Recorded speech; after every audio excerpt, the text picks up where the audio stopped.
Now, let's take, for example, a parent, what do you call, relation where the child and the parents, they're not so connected.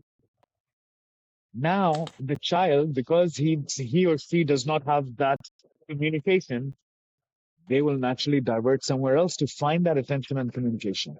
And that is also a leading factor. You can see George Peterson's one of his interviews where he talks about this, and that lack of attention can cause hindrance to growth, lack of growth, growth in the wrong direction.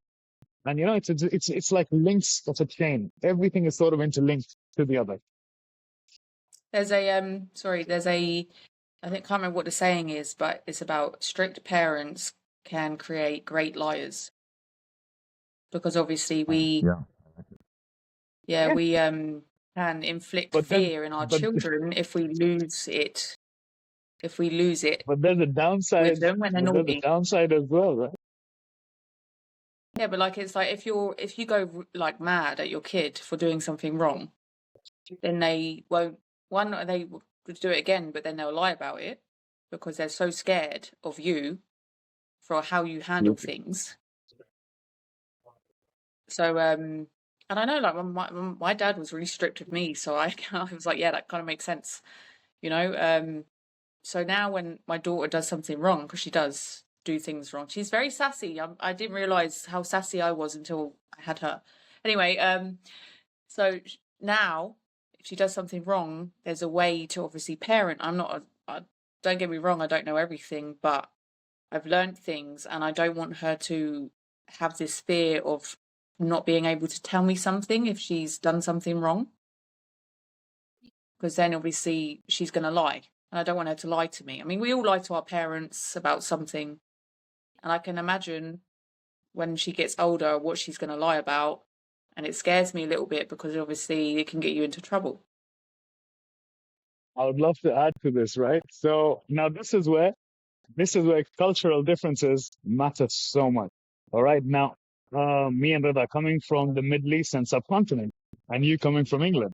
Now, see, so if in the UK, if the child is a bit, let's say, moody or something, and if you slap the child, oh my God, there's so many issues that can happen. But in the Middle East and in the subcontinent, when we were growing up, children who grow up under a firm hand, those are the ones. Look at all the people coming out of the Middle East and subcontinent, everybody. The guys were well disciplined. If you're having a bad day, mom, if not dad, mom would probably slap you. My dad never did. Dad was always very calm, and if he got angry, he would just talk in an assertive tone, not even aggressive tone, assertive tone, and that was enough to make everybody lose their shit. They're like, okay, dad is angry. Mom, she would go like, she'd be like, oh my God, you're so and like, okay, reset. That's the reset button.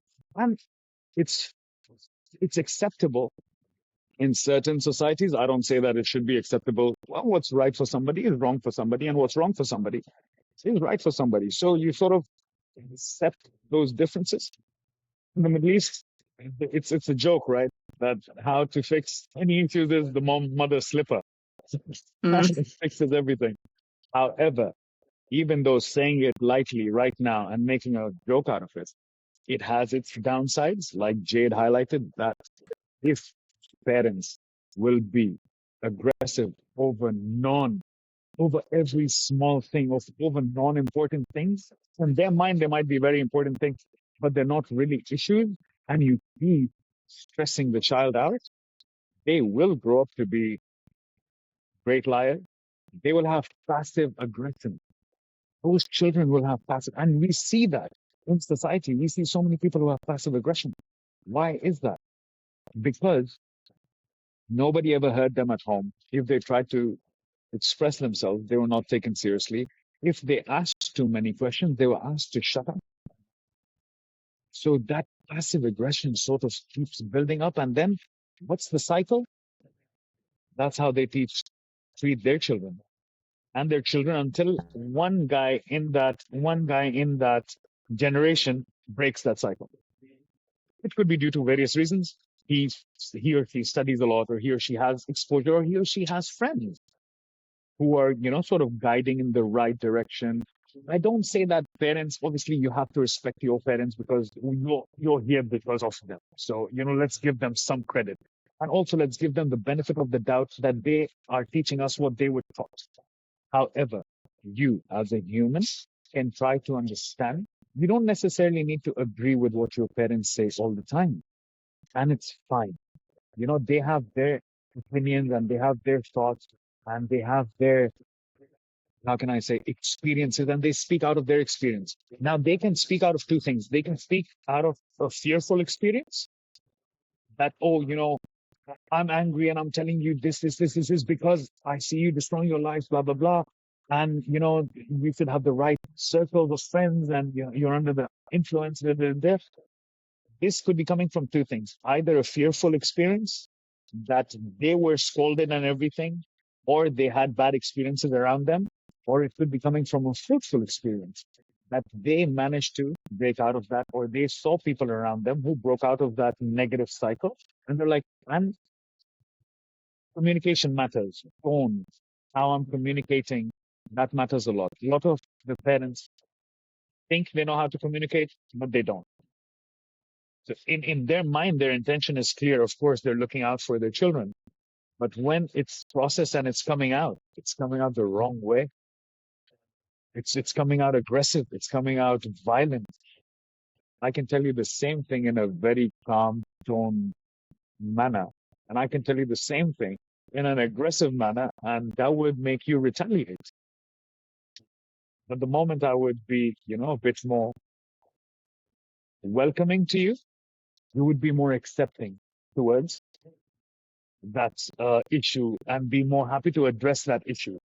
However, having said that again, there are certain instances where I wouldn't say aggression, but yes, assertiveness does matter, that you have to put your foot down and you have to say that, all right, listen, son, that's enough. All right. And then you have to highlight things in a way that they understand. Does not mean you demean them or you pull them down or you insult them, because we have seen that. I'm sure you have seen friends around you who have said these stories that their parents, or you see them, the elders insult the youngsters. What have you done with your life? Oh, you're so old, you're so this, you're so that. When I was 21 years old, I was sitting and studying under the lamp. I was like, okay, that was your issue because you didn't have electricity at home. That's why you were studying under a lamp. So don't expect me to study under a lamp, please. So they come from their experiences, their stories, and you just have to respect it and understand that they're coming from whatever a dark space or their experience. It's not relevant to you.